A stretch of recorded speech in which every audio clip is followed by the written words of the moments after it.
Hello and welcome back to the Simplifiers podcast, where we take topics in business and in life and simplify them. And friends, I'm actually kind of excited about the topic that we're going to speak about today because I know very little about it. And that actually I think will make for a great interview. I want to know and I want to simplify, how do you launch a fashion brand in this modern day and age of how businesses run? But specifically, not only launch it, but how to drive sales to your fashion brand, whether it is clothing or purses or jewelry and more. And so I had to find the right person. We went all the way around the world and ended up in Australia. Her name is Jacki Bresic, and she is the director of the agency dedicated to identifying, developing, and managing some of the very best international and Australian fashion, luxury, and lifestyle brands. They also provide strategic brand consultancy and development, retail strategy and implementation, fashion and lifestyle communication, and she's working with clients like Anina Bing, Eero, and Philippe Model, and more. She's also the director of Fabric, her brick and mortar store, which sells premium contemporary fashion. So I'd like to welcome to the Simplifiers podcast, Jacki Bresic. Hey, Jacki. Hey, good morning. How are you? I am well. I'm so glad you're here. And, I think it's so nice to have the absolute beginner's mind in asking these questions. And if you could simplify it down, or at least just the first few steps, because I know we have a lot of people that are creatives and have always wanted to launch a fashion brand, but just never knew really where to begin. So if I can ask you all the quote unquote dumb questions, that would be awesome. Perfect. Okay. Good. So that's all I've got for you so far. Yes. Well, keeping it simple. So let's start first. Define fashion. Fashion is clothing, right? Jewelry. Yep. Clothing, bags, jewelry, hats, shoes, hats, scarves, everything. Okay. So somebody's got a crazy idea of like, man, I really would love to launch a fashion brand of some sort. What's the very, very first step you would tell someone who wants to do that? Like, where do they begin first? And I think a lot of people will come to me, whether it's fashion or otherwise. And I think the very first step is deciding, one, why are you doing this? And if it's to make millions, then I would say, throw it out the window. Don't do that, because anytime you choose, in my experience, anytime you choose to do something for pure financial incentives, it doesn't come off. So have a really strong purpose for why. The reason why that's so important is it'll determine so much of what you do in those first few steps and also down the track.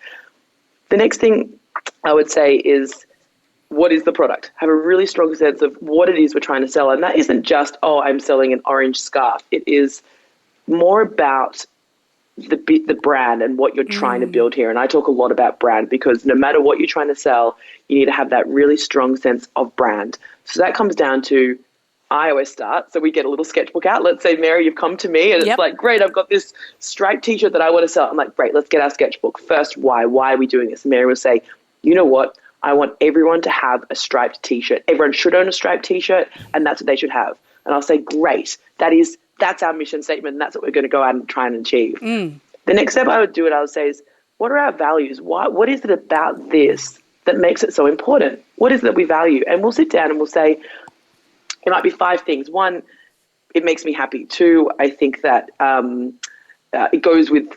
I want a piece of item of clothing that is easy to wear and goes with everything. And you might come up with 5 different value statements. For the agency, for example, we say things like, our 5 top values are health and wellness, because we have to prioritize our health over our work every single day, and we will continue to do that. Business efficiency. Being the best we can every single day. And so just to give you an idea, when you come up with these value statements, it's going to drive the next steps that we have for the next 3 months and the next 12 months.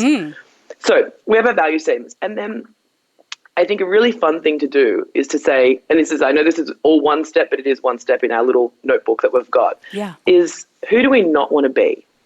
And I think that's so important, because deciding who you don't want to be in life, in business, whether you're launching a brand or whatever else, I think it really determines those. When someone comes to you and says, I can get you these T-shirts and you're going to make an extra $30, blah, blah, blah. But there's a cost to that, you know, and if you know that you want to be fair and you want to have a win-win mentality every step of the way, having that written down in that very first 15-minute exercise means that you won't make that decision. And I think that's really important when you go to launch something. So these may seem like trivial when you're talking about a fashion brand, but I think when you're launching anything, it's why are you doing this? It's who do you want to be and who do you not want to be? And then the next thing is, let's dream big. Okay, Mary, you want to launch this T-shirt. How big do you want to go? Let's imagine you've got every resource in the world. Yeah. What does this look like? Because when people launch something, you can get stuck with that small mentality of, oh, it's just, you know, Jackie sitting here in Sydney and I don't really, but if you can dream big without all those constraints we put on ourselves, without everything of, oh, we can't do it for this reason or that, then you come up with the true understanding of what you want to do. And that is the most empowering, and that's going to determine what you do next. Because why can't you? Why can't everyone in the world have this striped tee? Well, not everyone in the world, but, you know, why can't you dream as big as you possibly can? Well, I want to pause you there because I think that, you know, as you're talking about these things, I've worked with service-based businesses for years and years and years now, and it all rings true. You know, the same principles align. If you understand your why, you understand your mission, or understand, as you say, core principles, but, you know, key characteristics of your team and why you exist in the marketplace and all the things, it translates. It translates to both, right? It does. It does. And there's no reason why, you know, I always say that, you know, people say, oh, you work in fashion, that's so exciting. But I always come back to them with the light of, I work in business. It is in the fashion industry, but it is business. And at the end of the day, you know, in Australia, we've had a long run of fashion businesses that didn't really work. And that's because people like clothes, but they don't come up with good business. And in each of my businesses, that's one of our founding principles. And I think that's what makes them, you know, mildly successful. You say, well, you know, we're still going. So right. Well, and I mean, we all know, if you're listening, go ahead and raise your hand. If you have been in business for at least, you know, 0 to 5 years, you know, there are times where you're going to hit roadblocks and the going is going to be tough. And when you have that foundational stuff in place, you go, oh, that's right. I'm doing this for this reason. I'm doing this because I truly, passionately believe in this product and in how this serves the world, right? Yeah, 100%. And Mary, there were so many times in those first 3 years of when I did launch my agency that I sat there and I had to go back to that why. And I looked at it and I was like, why am I doing this? Because I want to work for myself. And I came back to those and then all of a sudden you get motivated, you get excited, that smile comes back on your life because it's really when you're a little bit down, money might be a bit tight, or you didn't get the answer you wanted, or your expectations and weren't met on this week, and you look at it and you go, okay, no, and then you keep going and you keep pushing. But that why is so important. And you know, it also rings back to something else you said of like understanding what's possible if there was unlimited resources, which leads me back to who introduced you to the Simplifiers podcast in the first place was the brain guy, Scott Robinson. If you guys remember back to that episode, how to get into the flow, which, by the way, we'll link that up in the show notes. Anything that Jackie shares today, we'll put in the show notes over at the simplifierspodcast.com. So talk to me about the work that you've done with Scott, because it sounds like he's really helped you redefine what's possible, not only in your personal life, but in your work life as well, right? 100%. Scott is, as me and my mum always say, my mum sees him weekly also, and she's a 70-year-old, you know, mother now. But, you know, we can't imagine what life would be like without that. And I know I look back to before I started working with Scott, and there were so many different things like, those little subconscious traits, I suppose, if you call it, or blockages that are stuck there that stop you from moving forward and achieving everything that you want to do. Things like, I thought I had to be in first, out last, you know, in my organization, when really most of the time it's me performing at my optimum best. And that means I have to train during the day. I've got to meditate twice. You know, perhaps I've got to go see my family. It doesn't mean being stuck at your desk, looking at your emails, inbox screen all day. And they were things that had just been built into me over years of working in the corporate world. What Scott, I think, like to define it most is he gets rid of that I should be, and you go with flow and you go with, this is what I need to be doing right now. because Yeah. I don't know what the outcome's going to be, but this is what feels right. And when it feels, that's what you go for. Yeah, and it makes me So think of like that book, The Big Leap by Gay Hendricks, like defining what your upper limit is. Your subconscious is so much driving all of your decision making and you're not even aware of it most times. And so if you can yeah, scoop out some of those core beliefs or anchors or stories, blocks, whatever you want to call them, that and start to redefine what your upper limit is, then I think it becomes like, oh, well, actually, I can do this. And with a few 100%. foundational business core pieces and a little bit of understanding of how a product-based business works, then it is possible. You can. So I think the only one thing there I would say is, and Scott used this word, is we come up with limitless. Rather than having an upper limit, it's limitless. Yeah. Because then there is no ceiling. We don't have upper limits. We are limitless. But I think that can be also scary as well, to think, well, if there is no limit, then what, the fear of success, the fear of what if this is too big? What if this takes over my life? What if? Yeah. And we all fall victim to 100%. the what ifs. But what if? Let's just pause the what if for the next 30 minutes or so, and let's actually get some knowledge on how to make a fashion brand run and the inner workings of a product-based business. So here's my 8-year-old knowledge of how stuff works, and correct me if you have anything that you're like, nope, Mary, that's not right. You've got your design, right? You have got manufacturing, like who actually creates the thing, which then you create stock or inventory of the thing, and then you've got channels to sell the thing. Am I missing some other elements? I'm pretty much, that's a great explanation. The only other thing that I would say would be the sample phase, which then gets before you get to the production phase. So, and sampling can be quite exhausting, but it's important to get that right before you start going to production. But that's perfect. So how does one go and find a manufacturer in the first place? Like you want to make a purse. You're like, I've never made a purse before, but I do drawings that are incredible, or I paint canvases and I want that go on a purse. Like, is it literally, do you just Google manufacturer? The Google, yeah. I mean, oh my gosh. It's for me in the industry, and for everyone that comes to me, it's like, oh, cool, I know someone that's done something that knows someone. So it's the industry is so small, and as soon as you find someone that knows anything in the industry, then they're likely to know a whole other network of people, and it does become, have you met someone that knows this? And then all of a sudden you've got a factory, and then you go to that factory. Let's say it's Bali. I know a lot of people are doing swimwear design in Indonesia at the moment. So they'll go over there and they'll literally say, where are the factories? And they'll go to each of the factories, they'll meet them. And I think it's so important with any manufacturing is that you actually, pre-COVID times, go and, well, we can't travel being in Australia. I know that you can travel, I'm guessing, but in Australia we're in complete lockdown. But it's going and meeting those factories, because coming back to your why and your values, is this factory clean? Do they, is there non-child labor? Are they the people that I want to be working with? And for me, the biggest part of working with anyone is win-win. Like if they're like, I want them to win and I want to win. And as soon as you meet someone, you get that energy feel. And I believe a lot of that in what we're doing. I really appreciate that advice. And I think that you're spot on, because you hear so many of the horror stories of just children working in factories or working for $1 a day kind of thing and 10 hours a day. And it's like, gosh, I just would hate to think that your brand is making profit off of the backs of so many that are, in unfair and unethical situations, right?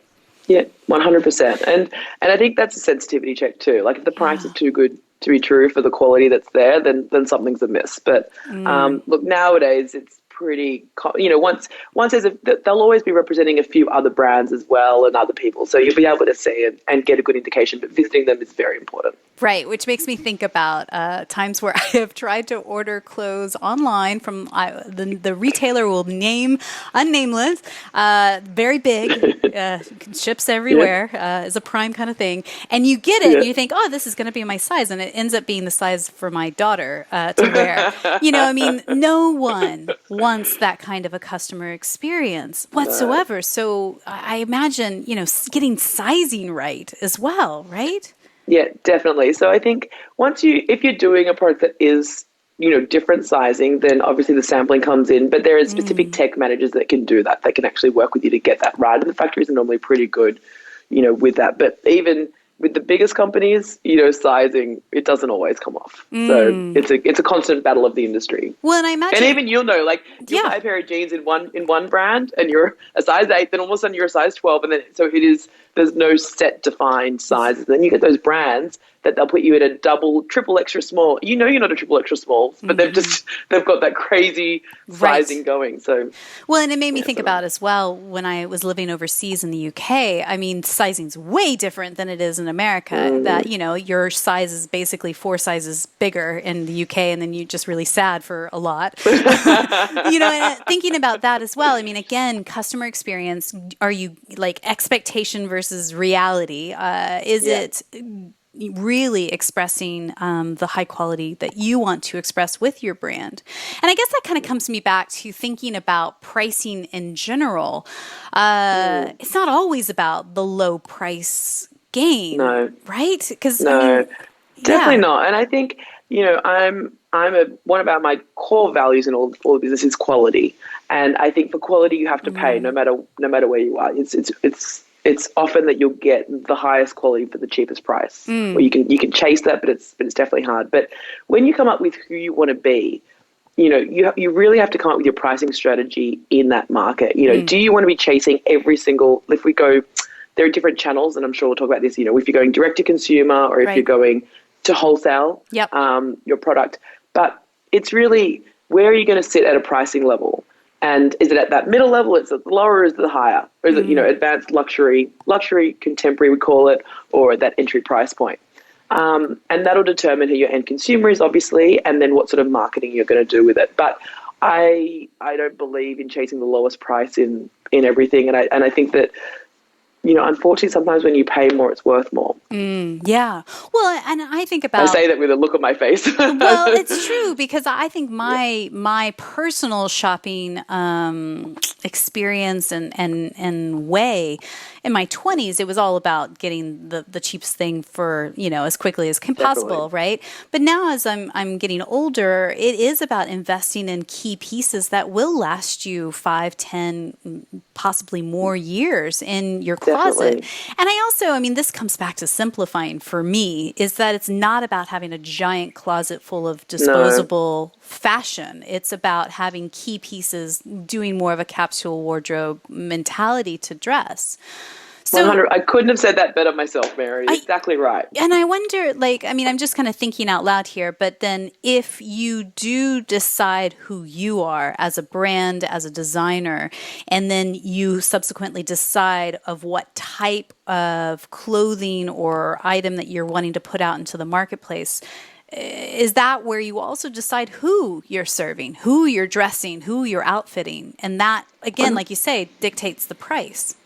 100%. Having a really clear understanding of your company. You almost do your brand book, at the start before you've even gone to market. Yep. But understanding who your core customer demographic is so important, and that'll determine obviously your price and what you do marketing wise. But you need to know who does this problem exist for? So if you're saying, yes, I want to design black blazers, well, who is that for? Is it for your 30 to 55-year-old young professionals, maturing, or who are you doing this for? Who does this problem exist? Yeah. Yeah. Again, it makes me chuckle because this all translates to things that I help my clients with on the service side.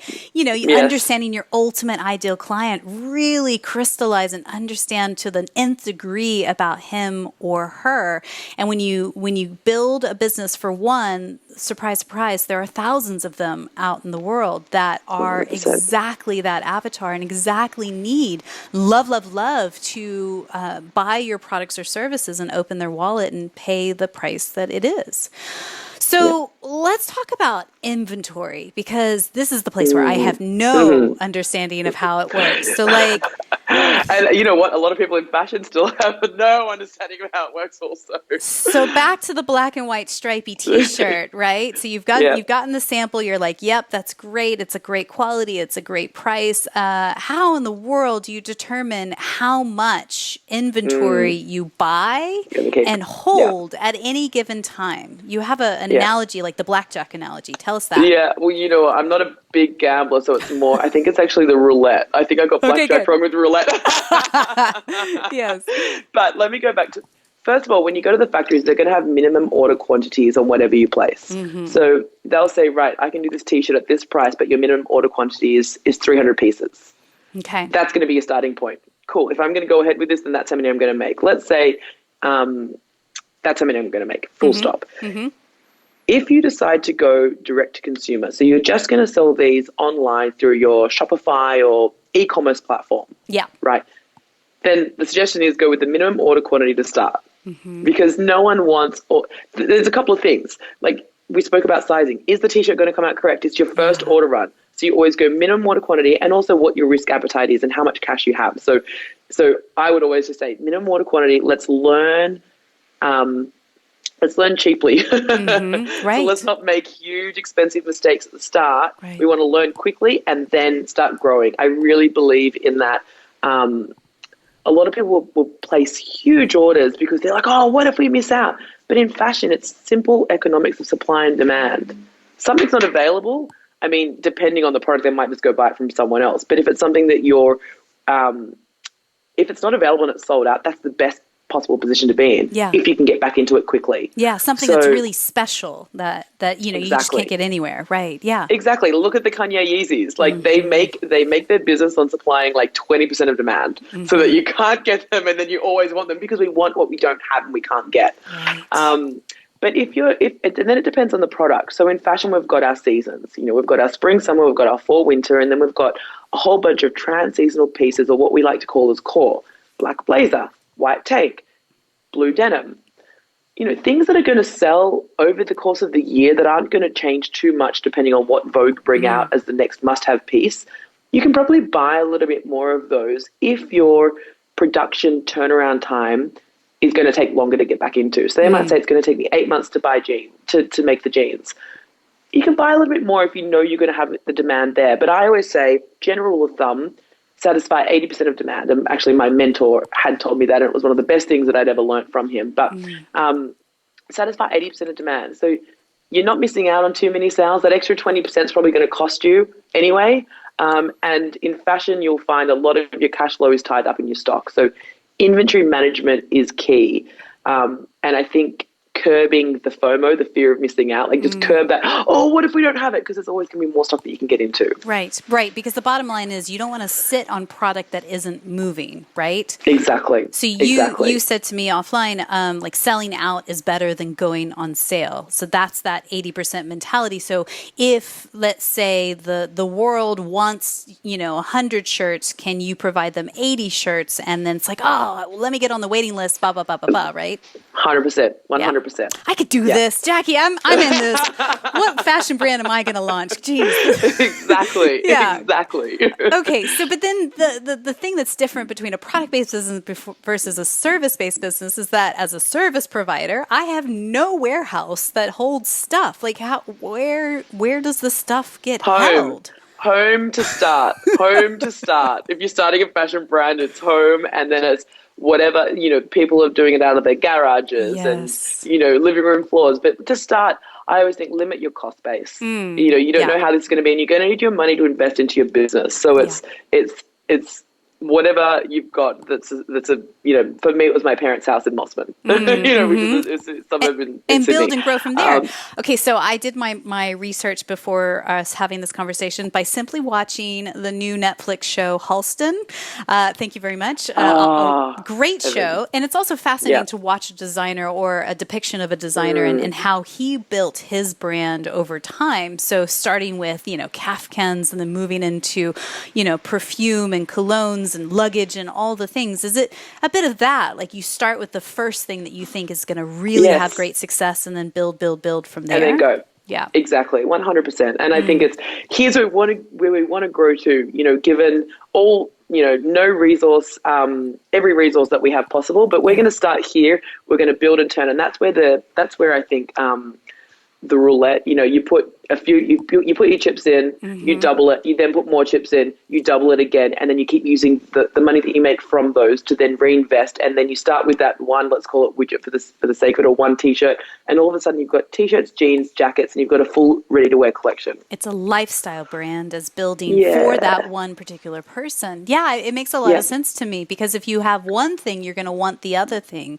100%. Especially if you're clear on that brand and who you are. People fall in love with who you are as a brand, your values, and how you communicate that. So then in that, do you feel like in this modern day and age that people should launch a brand that is their name, or should it be something else? What's your take on that? Look, this is personal preference, and I think it depends on.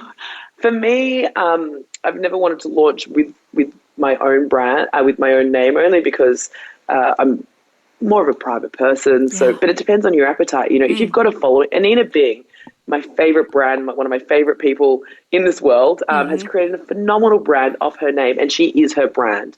And you see she's got a cult-like following and everyone loves her. For her brand to be called anything else would never make sense. Yeah. And so that's amazing. I think it depends on your name as well. Is it easy to pronounce? Is it easy to get out there? But I think you go with what feels right. You sit with it, and if it feels right to launch it under your name, then that's what you do. And if it doesn't, then you launch it under a different name that means something to you or means nothing. Yeah. Well, I guess in case in point with the agency for you and for the Simplifiers for me, it's not like we're completely invisible behind our brands. We are still the spokesperson for our brands and forward. Definitely. It's the same, right? Yeah. Yeah, definitely. Okay, so talk to us about kind of diving deeper into inventory. Again, 8-year-olds' knowledge of how this stuff works. It seems to me there is a print-on-demand kind of industry that's there of like, well, I've got a painting that I want to turn into a line of hoodies. I just print it when people want to buy it. Versus pre-buying the inventory, just like we explained earlier. What are the pros and cons between the two? Well, if you've pre-bought it and you've got the inventory there, then you're literally selling from the moment that your e-commerce site goes live. Right. Amazing. So if you all of a sudden, and we haven't really talked about the marketing, but let's say you manage to, your best friend knows Hailey Bieber and she wears that t-shirt, and all of a sudden you've got orders of 3,000. And that's pretty much the industry these days, especially at the higher end or even at any end of the market, actually. It's who's wearing it, what are they wearing it well, and it's the content that's created around that. So in that situation, you've managed to get great publicity for that t-shirt. You'd better have your inventory on it, because there's no point. It's gone before the next week. Right. And they're not coming around next season for that, I don't think. Right. So to just pause real quick on that, because I think that this is really critically important, that's really when you hone in on key influencers out there. So say you make a list of 5, 10, 20 influencers who have a wide reach on social media or beyond, and, approaching them for collaborations, offering free product in exchange for blah, blah, blah, blah, blah, right? Yes. Yeah. So I think with influencers, you can go macro influencers to the one, the influencers have got the millions of followings. You'll see they're advertising, between 10 and 20 products a day. Right. And what we're really focusing on now is those smaller micro influencers that have got maybe 12,000 followers or maybe even only 5,000 followers, but they're your followers in your market, in your demographic. And you know that they're going to actually promote it in a really authentic way because they love it and they know what they they love it. And then when they're promoting it, the person that's looking at it on Instagram, they see 5 posts and they can really feel what that product is. Yeah, I call that like the gospel choir. I mean, as a micro influencer, your gospel choir, the people who shout from the rooftops about how great you, the brand, your products or services are. So I see the value and importance of, you got to have the stock ready so when people are ready to buy. Don't promote anything that you don't have to buy. It is so annoying when someone's like, oh, cool, I want that black skirt that the press lady gave to this person. I'm like, we didn't produce that black skirt. We have a sample, we didn't produce it. Be smart with what you're sending out. Yeah, because the shelf life of social media is like nothing, right? Exactly. Okay. But the print on demand, I think, comes down to those special items. I think they're going to potentially have a higher value to them. I've got probably limited knowledge in that area because, we work where there's, there is the inventory, or we're pre-selling to our wholesale accounts, right. And they've got it 6 months later. But yeah, we work on a bigger scale than the on demand. Okay. So let's talk about wholesale versus direct to consumer, because you buy 300 stripy shirts and of various sizes, then you can then wholesale that to retail brick and mortar stores, right? And say, hey, do you want to buy 20 units, 40 units, yada, yada, yada, right? Yeah, definitely. So look, a lot of brands might start and they say, look, we don't want to do wholesale because it kills your margin. And wholesale does kill your margin in a way, but I think it's the most effective way to promote your brand. Yeah.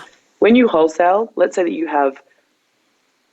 manage to get 20 wholesale accounts in your first season. So you have your one sample, production's coming in 3 to 6 months, and you go around and you've got 20 great stores that pick up on this stripy shirt. Yep. That means that you've got 20 stores, and let's say they've got an average following of 10,000 followers. And they're going to promote once, twice, 3 times, 4 times your shirt.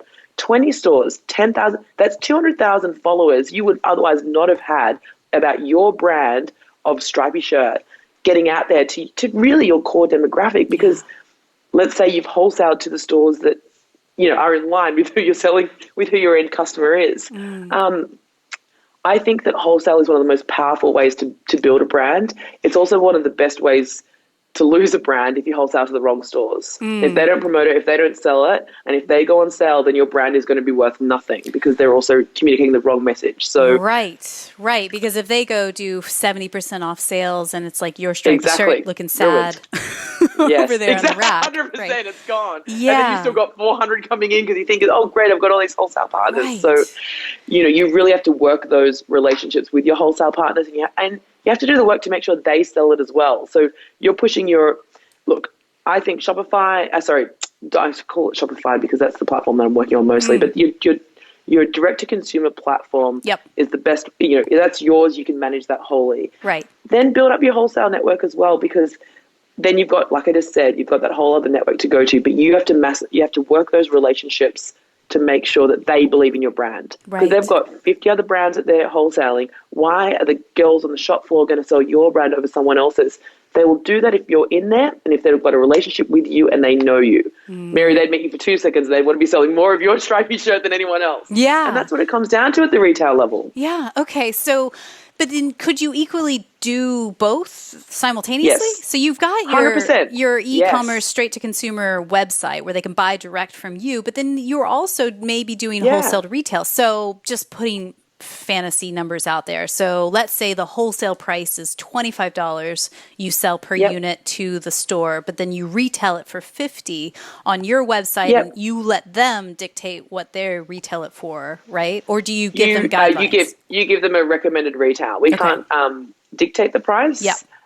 It's anti-competitive behavior, but you give them, you can choose if you're going to sell to them if they're going to sell cheaper than everyone else. But realistically, you give them a recommended retail, and then you hope that they will follow that price. Do you know, I guess I just never realized, but I think a product-based business, a fashion brand's got to be really a smart person in projections, like a cash flow forecast for the next 12 months, but they've also got to be a bit of a fortune teller to track the trends for the next 12 months. Because as you were saying, like there's the sample process and then the creating and purchasing process. They have to go and make the units, right? And it gets delivered back to you. There's time. It's not an immediate kind of transaction for any party. You have to be smart to map it all out, huh?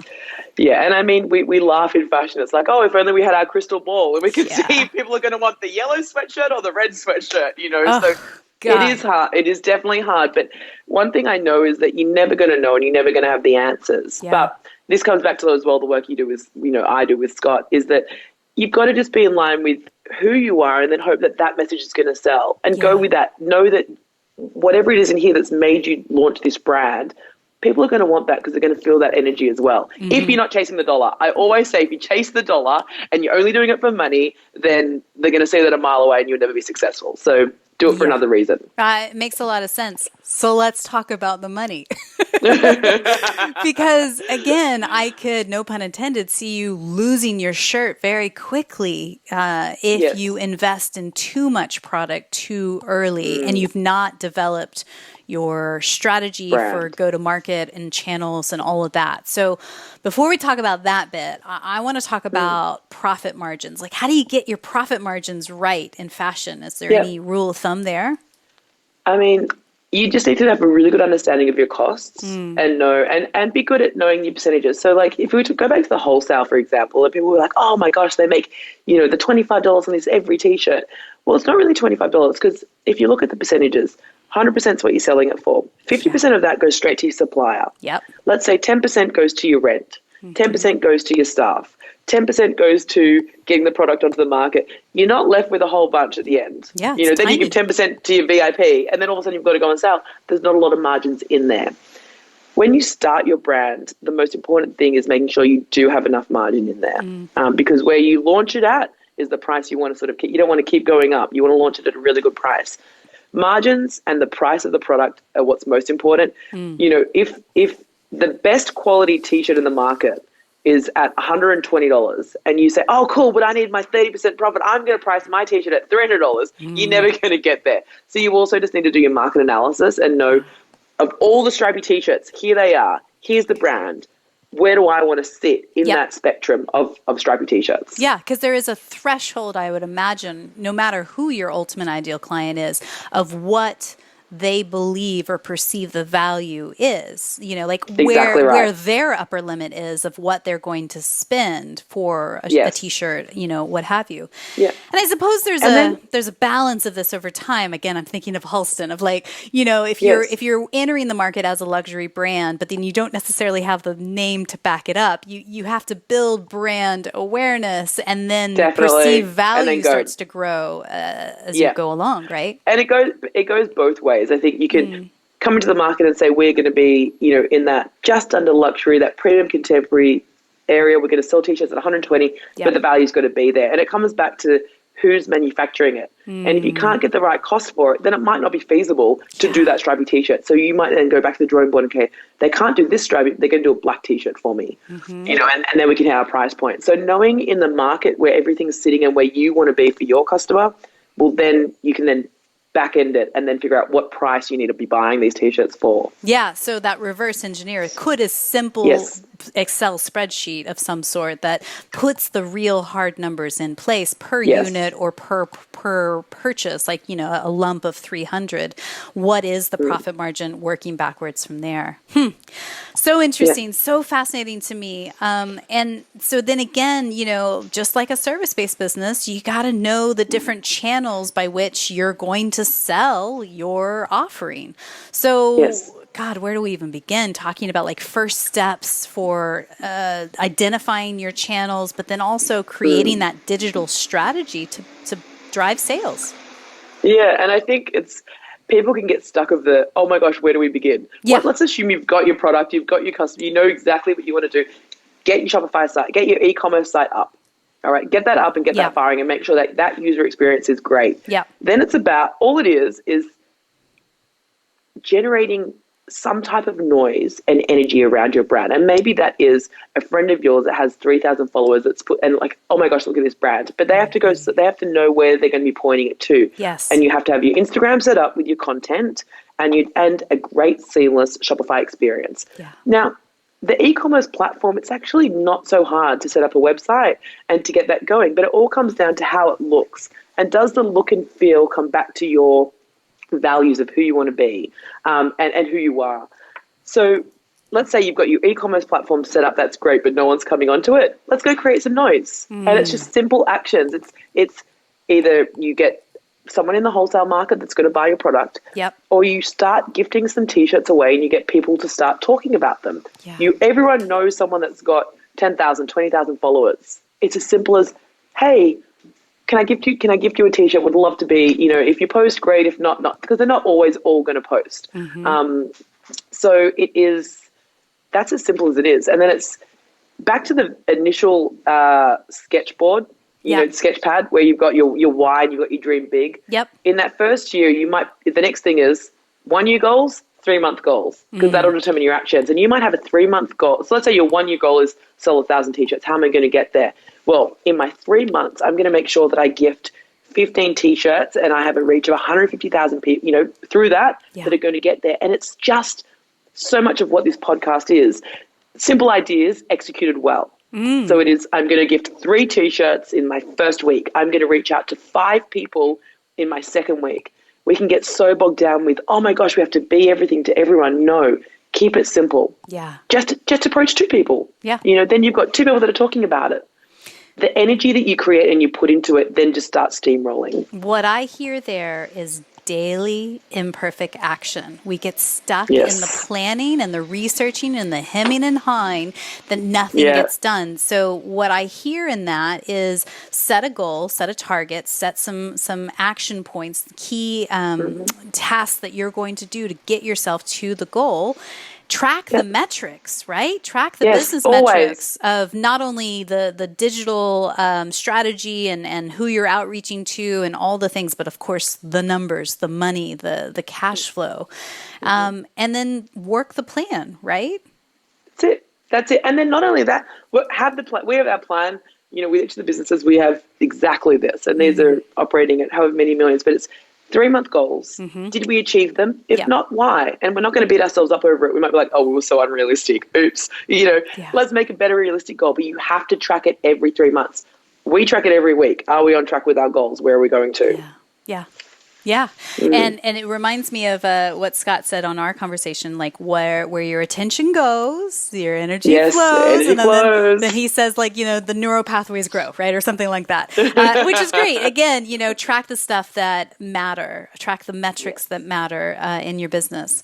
So if you are curious about this, if this has piqued your interest and you're like, Mary, I am ready to launch a perfume line, then do not call me. Call Jacki. Her website is theagency.co with no E in agency. We'll put all those links in the show notes at thesimplifierspodcast.com because this is exactly what you do. You work with brands that are budding and also growing and wanting to take it to the next level to help them with brand consultancy, retail strategy, and building that digital strategy as well. So I highly recommend go to Jacki. She and her team will take good care of you and get you where you need to go. So Jacki, I just have a few questions as we wrap up. And again, thanks so much for breaking this down. It's such a fun conversation. And it also did dispel a little bit of fear in my mind. It really is very simple, and it translates product to service, service to product kind of business. It's the fundamentals of running a good operation. So thank you for simplifying that. So tell us, who's one book or blog that you're following these days that you just felt like, man, this is so great. This is really either inspiring me or poking holes and challenging my belief system.